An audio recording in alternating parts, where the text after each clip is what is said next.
Welcome everybody to this special podcast by the organizer. We are here to talk to Shobhatai Fadnavis, who is a very senior BJP member, and she was 19 months incarcerated in jail during the black days of emergency of 1975 to 1977. She was at the forefront of the struggle, bore the brunt of all the atrocities, and has been a first-hand witness to what went on during those blotch on the democracy days. We have Shobhatai here with us, and she will share with us what all she has witnessed in that era. To add to a little about Shobhatai's work, she is a former minister with the Maharashtra government. She has been working in the sectors of labor empowerment and women's empowerment. And even now, she's extremely active. And for this interview itself, I had to really catch up with her while she had a very fast-paced day and absolutely jam-packed schedule. Very proud of such active senior citizens. So over to you, Shobhatai.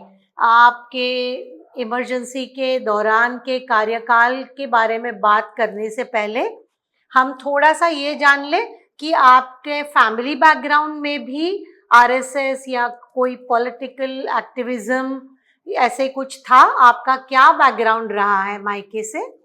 मायके का तो कोई राज्य का politics से संबंध नहीं, ना संघ से संबंध, मगर मेरे ससुराल में सब संघ वाले थे और पॉलिटिक्स में भी थे। जी, तो आपकी शादी जिस टाइम हुई उसके बाद जब आप फडणवीस फैमिली में आए उसके बाद ही पॉलिटिक्स से एक्सपोजर हुआ है आपका? हाँ, पहले शादी के पहले मैं महिलाओं का गठ चलाती थी, उनके कार्यक्रम लेती थी। शादी के बाद मैं पॉलिटिक्स में आई। हाँ जी, आपका जन्म कौन से शहर या गांव में हुआ है? मैं हिंगनघाट की रहने वाली हूँ। मेरा जन्म हिंगनघाट पे हुआ। ओके, तो विदर्भ में ही है, वो विदर्भ में ही है ना? हाँ। और आपका ससुराल कहाँ था? ससुराल मूल में चंद्रपुर जिला, विदर्भ। ओके, फिर आप क्या कॉलेज की पढ़ाई, स्कूल की पढ़ाई सब क्या करके फिर आप आए थे फडणवीस फैमिली में? जमाना ऐसा था कि 10वीं तक पास होने के बाद शादी का ही काम करते थे। हाँ जी, आपके टाइम 11वीं मैट्रिक था ना? मैं 10th मैट्रिक थी। ओके, उसके बाद में कॉलेज में नहीं पढ़ी, शादी हो गई मेरी। हाँ जी, हाँ जी। फिर आप इस फैमिली में आए, then you were introduced to social activism. हाँ हाँ जी। फिर ये इमरजेंसी के काम में आने से पहले आपने कभी थोड़ा बहुत पॉलिटिक्स में कोई रोल प्ले किया था? कुछ एक्सपोजर था आपको? मैं 1973 में ग्राम पंचायत की मेंबर थी जी, और 75 में 73 से 75 तक लोगों का आंदोलन चलाती थी। और आंदोलन के बाद में मैं बहुत सामने आ गई और जब इमरजेंसी आई तब भी मैं इमरजेंसी के खिलाफ बहुत सारे आंदोलन किए और इसलिए मेरे को अरेस्ट किया। ओके, जब आप इमरजेंसी में पार्टिसिपेट करने गए उस टाइम कैसा माहौल था? कैसे इमरजेंसी आ गई? तब आप कहाँ थे और आपने क्या क्या देखा? इमरजेंसी के टाइम में बहुत दहशत थी सब जगह। कोई सामने आके बोलने की तैयारी नहीं करता था, डरते थे सब। तब हम लोग उनके खिलाफ काम करते थे, इमरजेंसी के खिलाफ, क्योंकि सारे लोग पकड़े गए थे, सब नेता अंदर थे, छोटे छोटे कार्यकर्ता भी अंदर थे और एक माहौल बहुत मैंने क्या बोलते दहशतवादी परिसर था और डरावना परिसर। इसलिए हम लोग ने तय किया कि भाई अपन ही खुद करके इनके खिलाफ अपन काम करेंगे।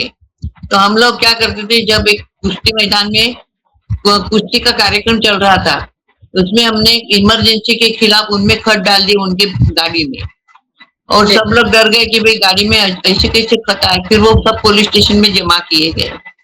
15 अगस्त के टाइम में गवर्नमेंट का खत आता था, 15 अगस्त के कार्यक्रम का, वैसा कार्यक्रम का खत हमने तैयार किया इमरजेंसी के खिलाफ और सब ऑफिसर लोगों को हमने पोस्ट से उनको भेज दिया था। इसलिए फिर वो लोग डरते थे। मैं मीटिंग लेती थी, झूठे कांग्रेस के नाम से मैं आदमी लोगों को साथ में लेती थी, कांग्रेस वालों के नाम बताती थी। इसलिए फिर इंक्वायरी हो गई तो कोई कांग्रेस वाला कोई था ही नहीं, सब जनसंघ वाले थे। और उस टाइम मैं ग्राम पंचायत मेंबर थी, ग्राम पंचायत के खिलाफ मैंने बहुत काम किया, तो इसलिए मेरे को मैं पकड़ा गया। आप की अरेस्ट कौन से महीने में हुई थी? मैं नवंबर में हुई थी। ओके, सॉरी, मैं मतलब वो जो 16 महीना में जेल में थी। तो इसका मतलब वो जो 15 नवंबर से डिसाइड होके सत्याग्रह शुरू हुआ था सेविका, राष्ट्रीय सेविका समिति का, आरएसएस की सिस्टर ऑर्गेनाइजेशन, इन बहनों ने जो छेड़ा था, एबीवीपी के कार्यकर्ताओं ने जो छेड़ा था, उस सत्याग्रह में आपका अरेस्ट हुआ। हाँ, उसी लेकिन घर के मेल मेंबर्स तो मेरे ख्याल से एक्टिव आरएसएस मेंबर्स होने की वजह से जून जुलाई के आसपास ही जेल में जा चुके होंगे। जून के शुरू में उनको वो पकड़े गए। कौन कौन पकड़ा गया था जून के शुरू में? हाँ, जून महीने में ज्यादा लोगों को जून महीने में अरेस्ट किया। आपके घर से कौन कौन जून में अरेस्ट हुआ था? मेरे घर में मैं और देवेंद्र के पिताजी गंगाधर फडणवीस। अच्छा, चीफ मिनिस्टर साहब देवेंद्र फडणवीस जी के पिताजी गंगाधर साहब। हाँ जी, हाँ जी। तो वो जून जुलाई में गए, उसके बाद में फिर परिवार के लिए एक मेल मेंबर का जेल में जाना तो थोड़ा टेंशन हो गया होगा। तो विमेन फोक आपको तो बोला होगा कि आप सब जो लेडीज है वो घर को संभाल के रखे, उसके बजाय आप आंदोलन में कूद पड़े। क्या प्रेरणा थी वो? ये मेरी बड़ी बेटी 12 साल की थी, दूसरी 9 साल की थी, बच्चा मेरा 6 साल का था। बड़ी बेटी जो थी उन्होंने सब घर संभाला, और मानसिकता हमारी सबकी हो गई थी कि मैं जेल जाऊंगी तो ये सब अपना घर संभालेगा, और छूटने का कोई नाम ही नहीं था, कोई ये आधार भी नहीं था छूटने का। इसलिए सब लोग बोलते थे कि आप जाओ, हम लोग संभालेंगे। मेरे मिस्टर भी उसमें था। 12 साल की बच्ची के ऊपर, हाँ, उसने सब घर संभाला, त्योहार वगैरह वो खुद करती थी। माय गॉड, लेकिन सच में ये तो त्याग की सच में सीमा है कि घर के बड़े सारे देश प्रेम के खातिर जेल भी जाने को तैयार हो जाए। और वहां तो माहौल का कुछ पता नहीं था, कुछ भी हो सकता था उस टाइम, गोलियां भी चल सकती थी, कुछ भी हो सकता था, पर आप सारे फ्रंट हो गए। बाला साहेब देवरस जी जो आरएसएस के चीफ थे, उनको तो नागपुर स्टेशन से जून महीने में ही शायद अरेस्ट हो गया था। हाँ, और उनको येरवड़ा जेल में पूना। देवेंद्र के पिताजी तो 26 जून में अरेस्ट हो गए, पहले ही दिन। देवरस साहब के साथ क्या अलग से? हाँ, देवेंद्र बहुत छोटा था। तो फिर आप तो सारे बच्चे ही रह गए होंगे घर में, आप संभाल रहे थे तब। और फिर आप जब जेल में गए तब देवेंद्र जी की माता जी रुके होंगे। फिर माता जी नागपुर में रहती थी, देवेंद्र नागपुर में रहता था, मैं मूल में रहती थी चंद्रपुर, मेरे बच्चे मूल में थे चंद्रपुर में। ओके, फिर किसने देखा उनको आपके पीछे वहाँ? मेरे मिस्टर थे और 3 बच्चे थे, इतने थे। अच्छा, शुक्र है वो उनको अरेस्ट नहीं किया, वरना घर में आपके आरएसएस का माहौल तो था ही, तो वैसे भी वो आरएसएस के पीछे पड़े हुए थे कांग्रेसी। हाँ। फिर आप जेल में जब अरेस्ट होके चले गए, वो उस टाइम आपने वो पैम्फलेट्स डाले थे बस में, आपने बोला ना किसी 15 अगस्त के कार्यक्रम में। बिल्कुल। तो नवंबर तक क्यों रुके वो लोग? सत्याग्रह छिड़ने तक अरेस्ट के लिए रुके? नहीं, उसी टाइम मेरे को अरेस्ट करने के निकले, मगर यहाँ के मिनिस्टर जो कांग्रेस वाले थे वो बोलते थे कि उनको मत पकड़ो, इसलिए मेरे को 2 महीना और आराम मिला। क्यों नहीं पकड़ो? कैसे वजन डाला? हाँ, उसी टाइम मेरे संबंध सबसे थे अच्छे। ओके, ठीक है। कांग्रेस वाले भी अच्छे थे। हाँ जी। फिर नवंबर में आपने क्या महिलाओं को इकट्ठा किया और ये सब आंदोलन छेड़ा? क्या कारण बना आपको अरेस्ट करने का? क्या कर रहे थे आप तब? आपको बताने में मेरे को बहुत खुशी होगी। अपने मोहन जी भागवत है, उनकी माताजी मेरे साथ में काम करती थी, वो मेरी लीडर थी, मेरी नेता थी, और हम दोनों ने मिलके सब काम किए। पत्रक भी हमने छपवा लिए, काम भी हमने किया, बच्चों लोगों के साथ में जाके सब गाड़ी में पंपलेट डाले, सब ऑफिस में पंपलेट भेजे और नए नए लोगों को साथ में लेके हम लोग दौरा करते थे और मीटिंगा लेते थे इसके खिलाफ। और फिर पुलिस को हाँ, भनक हमारे लग साथ गई तो फिर आ गए।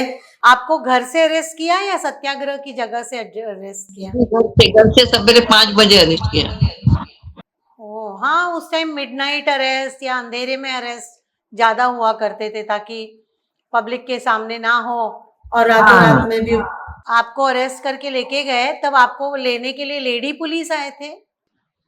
नहीं, उन्होंने मेरे को अरेस्ट किया, फिर पूरा दिन उन्होंने मेरे को पुलिस स्टेशन में एक पेड़ के नीचे रखा और मेरे पीछे आमने सामने 8 जवान थे, पुलिस जवान, 2 लड़की लेडीज जवान थी और जैसा कोई मैं बहुत बड़ा गुनहगार हूँ ऐसी मेरी स्थिति वहां उन्होंने बनाई थी। और रात को फिर 9 बजे मेरे को नासिक लेके गए तो वो भी मेरे को सब जेल में रखा, जहाँ की 2-3 औरतें 3-3 खून करके आई थी और वो पागल भी थी और वो मेरे को बहुत तकलीफ देती थी। फिर मैंने अनशन शुरू कर दिया, मैं बोली मैं यहाँ नहीं रहूंगी। और ये लोगों ने क्या किया, जैसा संघ से आपका कौन सा संबंध है, संघ क्या है हमको बताओ।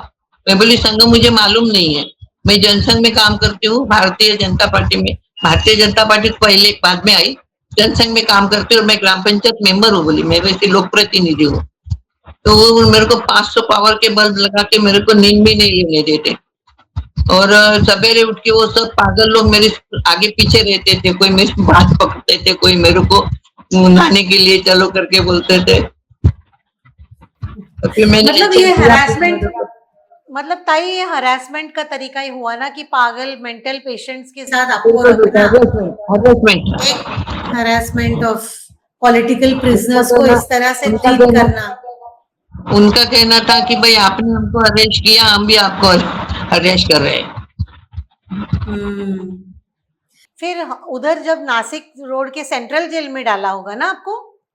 नहीं, सेंट्रल जेल नासिक में सेंट्रल जेल लेडीज लोगों का नहीं है, महिलाओं का नहीं है। फिर मेरे को 4 दिन बाद मेरे को पुनः भेजा सेंट्रल जेल में लेडीज। येरवड़ा में मेरे ख्याल से और भी आरएसएस के मेंबर्स कैद थे। हाँ, सब थे। तो आपकी वहाँ मुलाकात हुई आपके सहचारियों के साथ? सब लेडीज थी, अहिल्या भाई रंगनेकर थी, सुमति भाई शुक्ल, सब बड़े नेता थे, सब पार्टी के सब बड़े नेता थे। फिर आप अंदर क्या करते थे? वहां भी उन्होंने बहुत हमको तकलीफ दी, मेरा हाथ टूट गया, फ्रैक्चर हो गया, तो 4 दिन मेरे को दवाखाना भी नहीं ले गए। आपका हाथ कैसे फ्रैक्चर हुआ? हम लोग दौड़ खेलते थे यहाँ, जब शाम हो गई तो हम लोग खेलते थे सब, तो मैं दौड़ में भाग लिया तो उसमें गिर गई तो मेरा हाथ टूट गया था जी। तो फिर मेरे को 4 दिन उन्होंने मेरे को हॉस्पिटल नहीं भेजा, फिर सब सेंट्रल जेल वालों ने अनशन किया तब मेरे को हॉस्पिटल भेजा, तो 5वें दिन मेरे को प्लास्टर लगा। तब तक आप पेन में ही रहे और वो पता नहीं वो हड्डी जुड़ने का फिर क्या प्रॉब्लम हो सकता था। दूसरी बात, बहुत गंभीर बात आपको बताती हूँ मैं, एक सत्याग्रही हमारे साथ में थी, वो बम्बई की झोपड़पट्टी की लेडीज थी, उसका उसके मर्द मर गया था, तो उसको उनको मिलने के लिए भेजने के लिए हमने बहुत कुछ किया मगर वो लेडीज को नहीं भेजा गया, वो सत्याग्रही थी। फिर हमने बोला कि भाई उसकी डेड बॉडी यहाँ है, तो हमने जेल के पास में उसकी डेड बॉडी बुलाई और उसको बोला कि भाई जेलर को बोले कि हम उसको जरा दर्शन करने दो, उसको नमस्कार करने दो, आप जरा उनको मदद करो। मैं बोली कोई मानुस की है क्या नहीं आपके पास? फिर मैंने उनको बहुत रिक्वेस्ट करने के बाद भी उन्होंने नहीं दिया। फिर उस बाहर दरवाजे के अंदर वो लेडीज थी, दरवाजे के बाहर डेड बॉडी थी। इतने जोर से हमको भी बहुत रोना आया था, उसके छोटे छोटे बच्चे थे 10 साल के, और वैसे इतना यानी बाकी प्रशंसा चीड़ आ गई थी हमको सब। No, this is very sad. मतलब इतना भी अमानुष नहीं होना चाहिए कि जब उसको तो बेचारी को रिहा किया नहीं, उसकी पति के डेड बॉडी को वहां लाया गया, सारा कुछ हिंदू धर्म का प्रोटोकॉल छोड़ छाड़ के, तो कम से कम उसको दर्शन करने या मिलने तो जरूर देना चाहिए था उन्होंने। Very bad. ये इस तरह की बहुत सारी माइंड ब्रेकिंग टेक्निक्स उन्होंने उस टाइम इनकॉर्पोरेट करी थी और ब्रेक करने का स्पिरिट ट्राई किया था। तब आप जब जेल में थे तब आप लोगों को कुछ पढ़ने वढ़ने को देते थे, लिटरेचर वगैरह, ये बुक्स वगैरह सब? तो ये तो बैन था ना, पेपर्स, न्यूज़पेपर्स वगैरह। नहीं, पूना में सेंट्रल जेल में पेपर आते थे, लाइब्रेरी नहीं थी। लाइब्रेरी सेंट्रल जेल में थी, हम लोग सब जेल में थे, यानी लेडीज जेल में थे, कोई किताब वगैरह नहीं। मगर नागपुर के इसमें जब हम लोग आए तब वहाँ था, जब सब व्यवस्था थी। आपको नागपुर और जेल कब ट्रांसफर किया? हमको 26 जनवरी 1976 में। मतलब हमको लगा ऐसे कि अपन ना बाहर निकलने वाले नहीं है, मरना है यहाँ, जीना यहाँ, मरना है। तो फिर हम भी बहुत ज्यादा ये हो गए, हमने भी आंदोलन अंदर भी शुरू कर दिया। फिर जैसे के खिलाफ हमने एक डॉक्टर को मिलने के लिए आया, वो डॉक्टर एक लेडीज को तपासने के लिए आया, तो उसको हमने अंदर कर दिया था, एक जेलर को अंदर कर दिया था।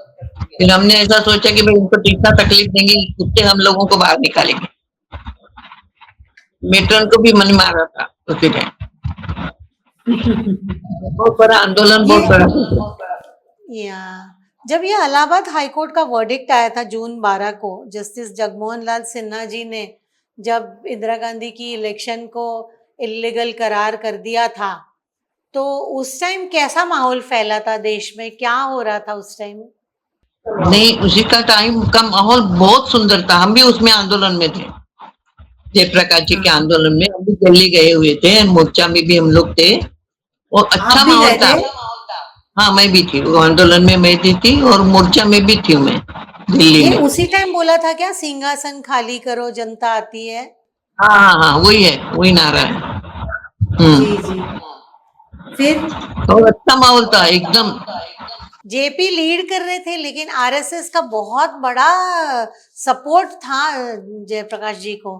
था शायद सब लोगों का उनको मदद थी, क्योंकि वो आंदोलन लोगों को चाहिए था।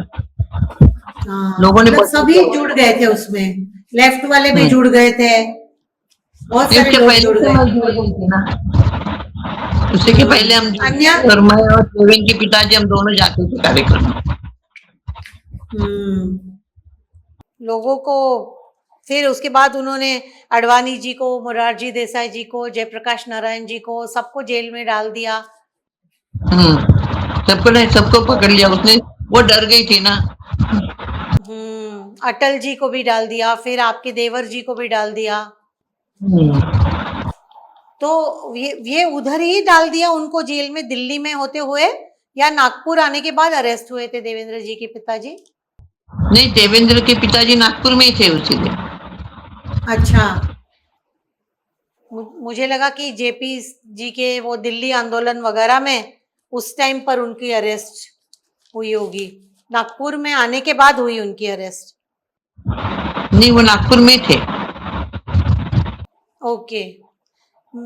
करीब करीब 1.25 लाख के करीब एक्टिविस्ट, जर्नलिस्ट, पॉलिटिकल ओपोनेंट्स, इन सबको तो उन्होंने जेल में डाल दिया था। उसमें एक भारी संख्या आरएसएस के कार्यकर्ताओं की थी, ऑलमोस्ट 80%। और आपके हाँ, और आपकी जो सिस्टर आरएसएस की जो सिस्टर ऑर्गेनाइजेशन है, राष्ट्र सेवा समिति, जिसके आप भी मेंबर थे, उनके भी मेंबर्स बिल्कुल बिना डरे बेखौफ जा रहे थे वहां पे। तो मीडिया पे सेंसरशिप थी, बहुत कुछ, ट्रेड यूनियंस पे बैन था। ये दिसंबर के सत्याग्रह में आप नागपुर से थे, और बाकी जगहों से कैसे कैसे पार्टिसिपेशन हुआ वहां पे विमेन का? पूरे ऑल इंडिया के लोग थे, सबने उसमें मदद की, सब लोग उसमें शामिल हो गए थे। और वैसा मोर्चा जिंदगी में कभी नहीं निकला होगा, इतना बड़ा मोर्चा था उस टाइम। इंदिरा गांधी ने सब रास्ते बंद किए थे, सब ऑटो रिक्शे वगैरह सब बंद किए थे, पानी नहीं, होटल नहीं, कुछ भी नहीं, हमें कुछ न मिलना चाहिए, इसलिए उन्हें पूरा बंदोबस्त किया था, तो भी लोग डरे नहीं।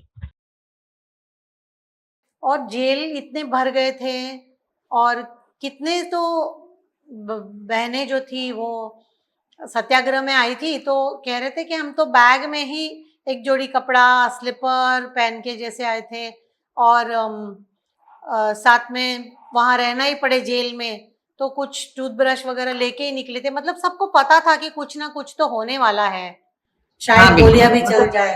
अगर मोर्चा तो में किसी ऐसे को पकड़ा नहीं, मोर्चा में किसी को नहीं अरेस्ट किया। अच्छा, हाँ, मोर्चा घर में नहीं जा किया, जाके, मोर्चा में छोड़ दो।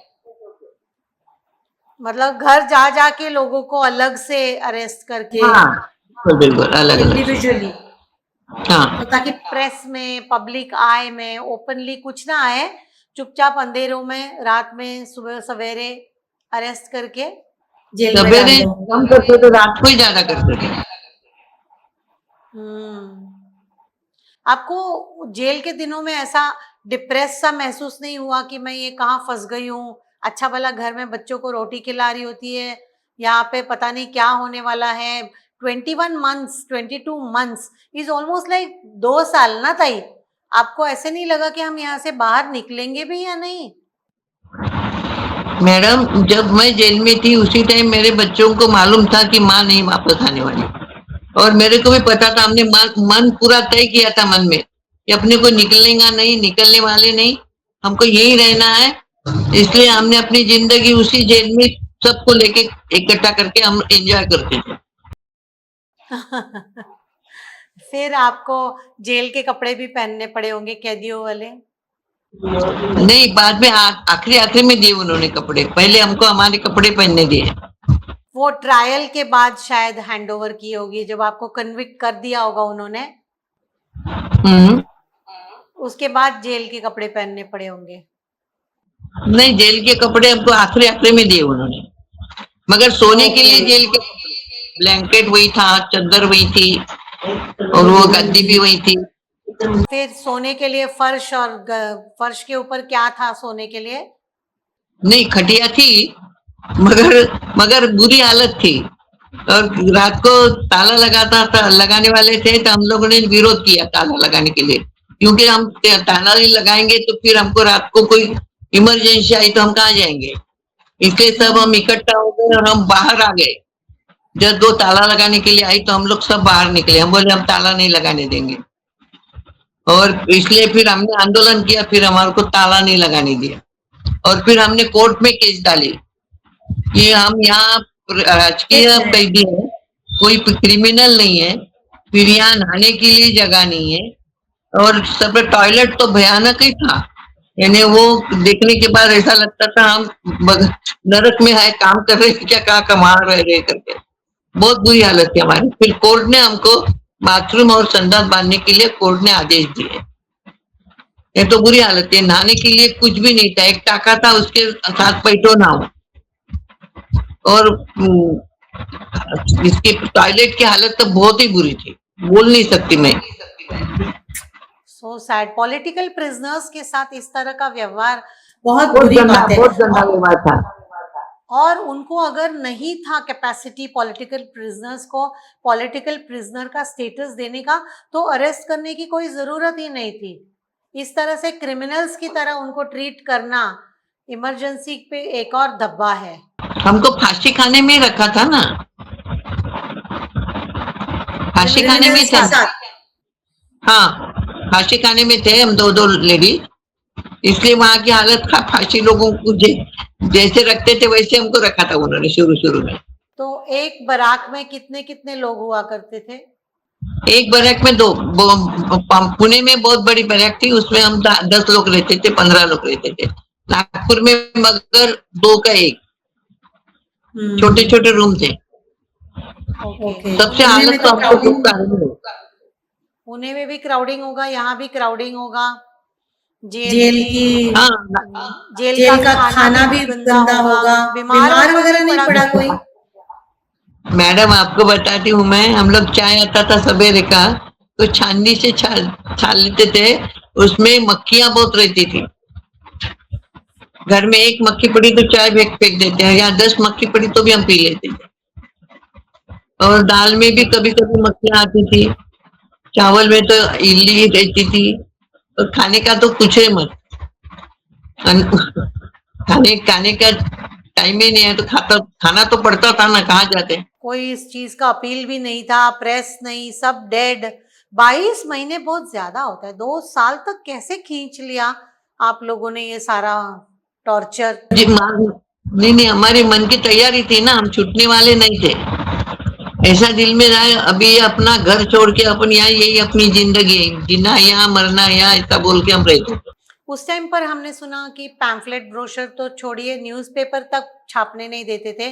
न्यूज़पेपर में एक एक्सीडेंट हो गया या कोई और खुशखबरी होगी अच्छी वाली तो वो छाप दो। लेकिन पॉलिटिकल डेवलपमेंट या किसी तरह का ओपिनियन बिल्कुल मना था। तो ऐसे में फ्रीडम ऑफ एक्सप्रेशन तो बिल्कुल ही ज़ीरो था। और आजकल के बच्चे जिन्होंने बिल्कुल ही नहीं देखी है इमरजेंसी के दिन, वो एक नया ट्रेंड चला है कहने का कि अजी आजकल तो अनडिक्लेयर्ड इमरजेंसी है। अब इन बच्चों को बिल्कुल पता ही नहीं है कि इमरजेंसी क्या होती है, इमरजेंसी में कितने तरह का टॉर्चर किया गया, स्पेशली मेल पॉलिटिकल एक्टिविस्ट के साथ, जो मैं बोल भी नहीं सकती हूँ। तो ये फ्रीडम ऑफ एक्सप्रेशन भी नहीं था। आप एक शब्द भी बोल दो गवर्नमेंट के खिलाफ तो आप जेल में चले जाओगे और भयानक परिस्थिति में रहना पड़ेगा, कोई छूटने का चांस नहीं। और अभी आराम से जब ये बच्चे बोलते हैं कि अभी अनडिक्लेयर्ड इमरजेंसी है, उनको आप क्या कहेंगे कि रियल इमरजेंसी और ये उनकी सोची हुई झूठी मूठी मनगढ़ंत इमरजेंसी, क्या फर्क है? क्या बताओगे ताई आप? नहीं, मैंने एक पेपर में अपना लेख लिखा था कि ओरिजिनल इमरजेंसी क्या थी, और अभी वो इमरजेंसी आपको पता नहीं है। आप जो जो इमरजेंसी हमने देखी है, वो इमरजेंसी के बारे में मैंने पूरा लेख लिया था, उसके तरुण भारत में लिखा था। उसी इमरजेंसी में जो आप जैसे यंग ओरिजिनल इमरजेंसी जो हमने देखी, जो आपने आंदोलन किया, जो उसके बाद रूल्स चेंज हुए, इसकी वजह से जो फ्रीडम ऑफ एक्सप्रेशन राइट मिला है, उसकी वजह से ये जो नए जनरेशन है या दोज हु हैव बीन इंडोक्ट्रिनेटेड, इतने बेखौफ, सही हो गलत हो तो भी गवर्नमेंट का क्रिटिसिज्म कर लेते हैं और सेफ रहते हैं। This freedom of expression is what they have tested now, जो आपके टाइम पर नहीं था। नहीं मैडम, अभी तो नए इसमें उनको कुछ पता ही नहीं है ना, ये पुराने जमाने में क्या हुआ ये इनको पता नहीं। अभी जो बताया जाता है वही उनको मालूम है। हाँ, ये बात भी है। Public memory is very short. बच्चों को याद दिलाना चाहिए, हिस्ट्री में हाँ, चैप्टर्स होने चाहिए, हिस्ट्री बुक उसका में इतिहास चैप्टर्स आना होने चाहिए चाहिए। और उनका हिस्ट्री इतिहास बुक लोगों के में सामने आना चाहिए। बिल्कुल। और हिस्ट्री बुक में चैप्टर क्यों नहीं होना चाहिए? जो सत्य है उसको क्यों नकारेंगे हम चाइना पे हंसते हैं कि उन्होंने तियाननमेन स्क्वायर की पूरी डिटेल्स अपने वेबसाइट से हटा दी है, लोगों की मेमोरी से वाइप आउट करने की कोशिश की है, जबकि हम सब जानते हैं कि तियाननमेन स्क्वायर कितना भयंकर एजिटेशन क्रश किया गया था। तो हम इमरजेंसी के बारे में हमारे बुक्स में भी हिस्ट्री में होना चाहिए डिटेल में कि क्या क्या एट्रोसिटीज हुई है। नई जनरेशन को पता होना चाहिए कि डेमोक्रेसी को अगर पैरालाइज किया जाए तो किस तरह की लाइफ होती है। इसलिए मैं ताई आपके साथ आई हूँ बात करने के लिए आज, कि ये नए जनरेशन को थोड़ा सा पता चले कि उस टाइम क्या हुआ था। 22 मंथ्स जब डेमोक्रेसी पैरालाइज कर दी गई थी। बराबर है मैडम। फिर आप कब छूटे वहां से? मैं 26 जनवरी 1978 77। ओके, तो मतलब इमरजेंसी लिफ्ट होने से थोड़ा पहले आपकी रिहाई हो गई। हाँ, फिर उसी इलेक्शन लग गया तो इलेक्शन में लग गए। हाँ जी, मार्च में तो इमरजेंसी फुल्ली ऑफ कर दी थी और फिर इलेक्शन की तैयारियां होने लगी। सेंट्रल के इलेक्शन लगे थे हाँ जी। और सबको डर था ये इलेक्शन में फिर से कांग्रेस आ गई तो फिर से अंदर जाना पड़ेगा। हाँ, कंट्रोल तो उनका था ही इमरजेंसी में पूरा। काफी सारे कॉन्स्टिट्यूशनल चेंजेस भी उन्होंने अपने मन से करवा लिए तब, जो उनको करना था।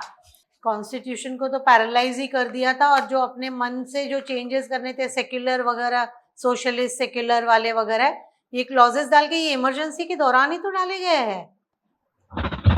प्रीएम्बल में जो डाला है सोशलिस्ट सेक्युलर, ये डॉक्टर बाबा साहेब का कॉन्स्टिट्यूशन तो नहीं है, नहीं ना, ऐसे तो सही नहीं बात है। लिखा था उन्होंने। ये इमरजेंसी में ऐड किया गया था without any sanction of any of the elected representatives of the country. ये बात सही है, मगर क्या उसी टाइम में पकड़ा तो उसमें गुना भी कौन सा था ये भी नहीं पता था हमको।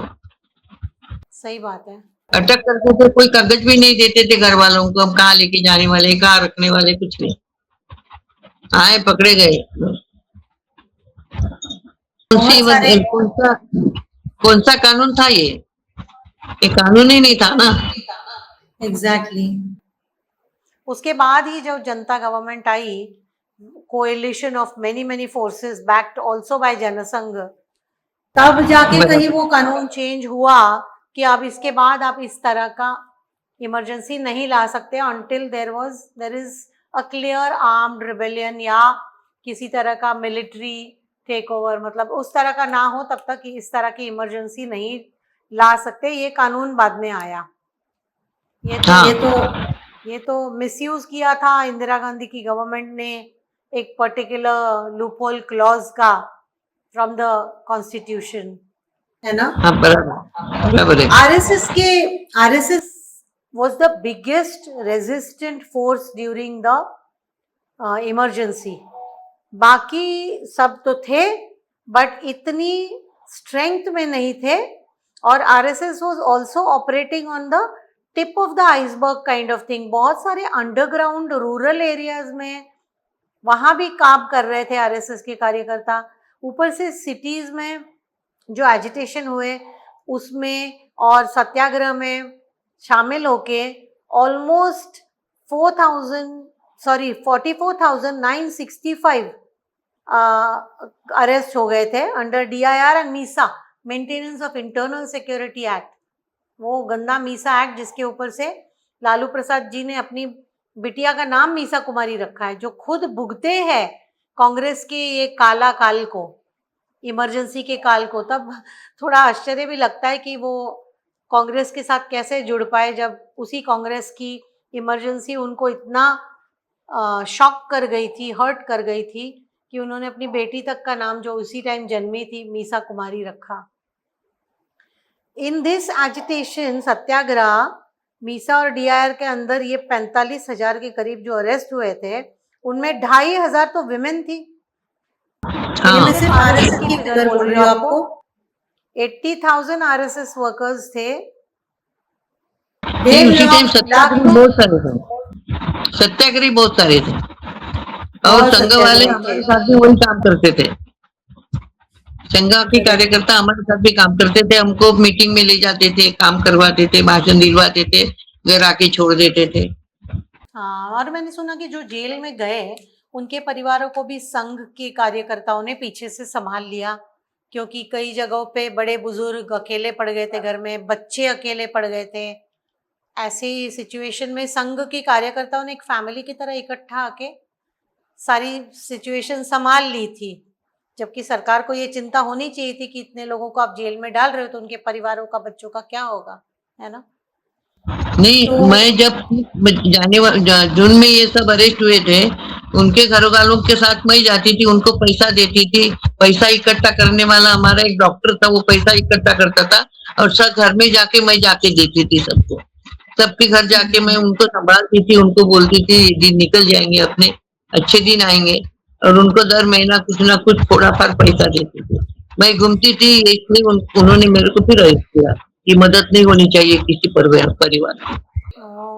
तो ये भी एक कारण था कि आप मदद करे जा रहे थे, संभाले जा रहे थे, तो आपको अरेस्ट करने से वो रुक जाएगा पॉजिटिविटी, और लोगों में थोड़ा सा और खौफ, रिग्रेट, ये सब आ जाएगा। फिर आप जब छूट के आए तब आपने इलेक्शन में हिस्सा लिया फिर? हाँ, इस इलेक्शन में हिस्सा लिया। बताइए ना मुझे थोड़ा आपका पॉलिटिकल इलेक्शन के बाद का करियर के बारे में। इलेक्शन के टाइम में हमने सोच लिया था कि अभी आगे जेल में नहीं जाना चाहिए, इसलिए हम लोगों ने इंदिरा गांधी के खिलाफ बहुत भाषण किए, और पूरी इमरजेंसी लोगों ने हमको कैसा, इंदिरा गांधी ने कैसी हमको तकलीफ दी, जेल में कितनी बुरी हालत थी, ये सब चित्र हमने हर एक भाषण में बोल लिया।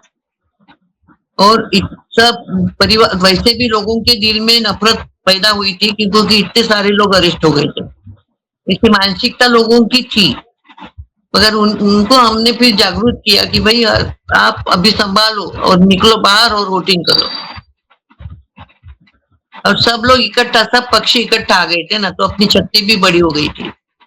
हम बात कर रहे थे कि जेल से छूटने के बाद आपने जो लोगों में अवेयरनेस स्प्रेड करने की कोशिश करी इलेक्शन डिक्लेयर होने के बाद, तो आपको क्या क्या अनुभव सुनने को मिले लोगों के इमरजेंसी के दौरान? आप जेल में थे तब के। नहीं, लोग हमको बहुत चाहते थे, लोग भी यही चाहते थे कि ये सरकार जाना चाहिए। और बहुत मीटिंग में बहुत सारे लोग आते थे सुनने के लिए क्या क्या हुआ करके। बहुत बड़ी बड़ी सभाएं होती थी हमारी। और सारे ही ऑपोजिशन इकट्ठा हो गई थी। जिस तरह से Indira is India, India is Indira बनाने का माहौल कोशिश किया गया था नहीं, के लिए, इसके बिल्कुल ऑपोजिट इफेक्ट हुआ था। हमने टारगेटेड उनको ही किया था, इंदिरा गांधी को, और उनको टारगेट करके हम भाषण देते थे कि कोई इंडिया इंदिरा नहीं, इंदिरा इंडिया नहीं। तो इलेक्शन में फिर आप खड़े हो गए और आप कौन सी कॉन्स्टिट्यूंसी से कॉन्टेस्ट किया? नहीं, मैं इलेक्शन में खड़ी नहीं थी। जो अपना उम्मीदवार खड़ा था उसके लिए हम काम करते थे। ओके, फिर आपने कब सोचा कि मैं इलेक्टोरल प्लंज ले लूं? नहीं, 1990 में फिर अपने बीजेपी वालों ने मेरे को खड़ा किया, मैं चुन के आई, 5 बार चुन के आई, 26 साल एमएलए रही, फिर मिनिस्टर भी थी। 5 बार आप चुन के आए हो और बहुत सारा काम किया है आपने, आप मिनिस्टर भी रहे हो। आपको आपके मिनिस्ट्री के दौरान कुछ संतुष्टि हुई, कुछ फर्क जो आपने किया? शुरू में बहुत तकलीफ हुई। सॉरी, नहीं, लेडीज करके थोड़ी तकलीफ हुई थी, तो टारगेटेड मैं थी कांग्रेस वालों की, मगर अपन वहां से अपना काम करने में लगे थे। अच्छे अच्छे सब्जेक्ट के उनको उत्तर भी, सवाल का जवाब भी बोल देती थी। मैं जवाब देती थी तो वो बोल नहीं पाते थे, इसलिए फिर उन्होंने मेरे को टारगेट करना छोड़ दिया था। और काम करते टाइम में बहुत मजा आती थी, क्योंकि किसी, अब मेरे को जो काम करती थी मैं, वो लोगों के लिए ही करती थी। लोगों को जो जो चाहिए था उसके लिए हम उनको मदद करते थे। तो आपके देवर जी भी फिर इलेक्टोरल पॉलिटिक्स में आ गए? हाँ, नहीं, वो पहले से थे, संघ में काम करते थे। हाँ, फिर वो एमएलसी थे, और जेल में गए थे, डिप्टी मेयर थे। ओ, वो डिप्टी मेयर थे, मैं जिला काम पे सदस्य थे। घर का पूरा माहौल ही आरएसएस में था। फिर बाद में बच्चे कोई आरएसएस में आपके वहाँ देवेंद्र जी के अलावा? देवेंद्र था ना आरएसएस का। ओके, देवेंद्र जी के तो अलावा? हमारे कार्यक्रम में जाते थे। हाँ हाँ, जब विधानसभा में गए तब आपके जो चैलेंजेस थे उनके जवाब नहीं दे पाते थे, इसलिए आपको तंग करना छोड़ दिया उन्होंने आपको। आप तो वहाँ 5 बार चुन के गए थे ना? हाँ, 5 बार एमएलए थे। और मिनिस्टर कितनी बार थे? एक ही बार, कौन सी? क्योंकि गवर्नमेंट हमारी एक बार ही आई, 95 में गवर्नमेंट आई उसमें। हाँ जी, हाँ जी। तो उस टाइम का आपका अनुभव कैसा था कि कैसे आपको कोई चेंजेस करने को मिले जो आपको चाहिए थे लोगों की लाइफ में? हमने बहुत सारे चेंजेस करे, और बहुत जगह पे जाके हमने देख भी लिया क्या चलता है, क्या चलना है, लोगों को क्या चाहिए ये भी हम देखते थे। और तालाब कर देते थे, काम कर देते थे, रास्ते कर देते थे, लोगों के बहुत सारे काम किए हम, इसलिए जनता से जुड़े हुए थे हम लोग। और बहुत प्रेम हमारा जनता के ऊपर था, जनता मेरे ऊपर बहुत प्यार करती थी। मुझे ये ताज्जुब होता है कि आप अभी भी आराम से बैठ के शांति से टीवी सीरियल्स देख के टाइम पास करने का, या अपने नाती पोतियों में टाइम स्पेंड करके पूरा दिन बैठने के बजाय अभी भी समाज से जुड़े हुए हो। सुबह से मैं देख रही हूँ आपकी इतनी ज़्यादा सोशल एक्टिविटीज़ और वेलफेयर एक्टिविटीज़ चल रही है पब्लिक के लिए, आप ये इतनी एनर्जी कहाँ से लाते हैं? लोगों के काम करने से एनर्जी मिलती है ना। और मैं वृद्धाश्रम भी चलाती हूँ, गरीब लोगों का। 70 लोगों को ओके, मैं संभाल रही हूँ। कहाँ पे ये वृद्धाश्रम? चंद्रपुर, चंद्रपुर है, चंद्रपुर में। प्रॉपर चंद्रपुर हाँ बीजापुर। जी, हाँ जी, हाँ। हाँ जी। वो काफी पुराने टाइम में तो काफी नक्सल अफेक्टेड एरिया था, लेकिन अभी देवेंद्र जी के कार्यकाल में हमने देखा है कि नक्सलिज्म को करीब करीब नष्ट होते हुए, मतलब वो बच्चे सारे मेन स्ट्रीम में आने लगे हैं और उनको भी नॉर्मल लाइफ चाहिए। आपका कभी संबंध आया नक्सल्स के एक्टिविटीज के साथ? मैं नक्सलवाइज एरिया में रहती हूँ, वहीं काम करती थी। जी, आदिवासी लोगों के साथ में मैं काम करती थी, नक्सलियों के खिलाफ काम करती थी। हाँ और जी, सब विधानसभा के असेंबली के अंदर मैं नक्सलवादियों के प्रश्न चलाती थी ज्यादा। और आदिवासी लोगों को मैं सपोर्ट करती थी, उनको मदद करती थी। ये जो अभी ये प्रश्न जैसे छूटता नजर आ रहा है, नक्सलिज्म के बजाय मेन स्ट्रीमिंग हो रहा है उन मिसडायरेक्टेड एनर्जीज का, उसके बारे में आपको क्या लगता है? क्या आपको आशा है कि ये जीरो हो जाएगा एकदम? एकदम 100% जीरो होगा कि बहुत नक्सलवादी अभी सरेंडर हो गए हैं। और अभी नक्सलवादी बहुत कम बचे हुए थे, जो है वो भी सरेंडर हो जाएंगे। अभी नक्सलवाद खत्म हो जाएगा, हमारा विश्वास हो गया है। क्योंकि असली नक्सलवाद मैंने देखा हुआ है। मेरे को एक बार वो किडनैप करके लेके गए थे, 2 बार मेरे सभा में भी आए थे। और मेरे को रास्ते में भी उन्होंने, जंगल में भी मेरे को 2 बार लड़ाया। इसलिए वो खत्म हो गई नक्सल मूवमेंट, तो मेरे को बहुत आनंद हुआ है। लोगों को अभी न्याय मिलेगा और आदिवासी, हमारा आदिवासी बेटा जिंदगी अच्छी तरह से जी सकेगा। हाँ जी, हाँ जी। ताई, आपके साथ बात करके बहुत अच्छा लगा। आपने बहुत सारी चीज़ों के जवाब मुझे ढूंढने में मदद करी। वरना मेरी जनरेशन तो फिर भी छोटे बच्चे थे तब हम, तो थोड़ा बहुत देख चुकी थी एक खौफ का वातावरण, लेकिन आजकल के बच्चों को तो बिल्कुल ही पता नहीं है। Public memory is very short, and so your interview will help shed light on what actually happened 51 to 52 years ago, and क्या हुआ था, जो लोगों ने झेला, कैसे आरएसएस ने स्पीयर हेड किया ये आंदोलन and backed JP and other leaders also. जैसे कि मैं मेंशन करना चाहूँगी दैट वर्ल्ड वॉर 2 के बारे में बोला जाता है कि चर्चिल जो थे और 20 उनके बारे में बोला जाता था कि 1 man Churchill and 20 miles of English Channel stood between Hitler and his victory। वैसे ही हमारे बाला साहेब देवरस जी कहते थे कि 1 man Jayaprakash and the RSS stood between the dictatorship and democracy। Democracy की जीत हुई क्योंकि आपके जैसी वीर बालाएं वहां खड़ी थी। आपको बहुत बहुत धन्यवाद। Thank you so much.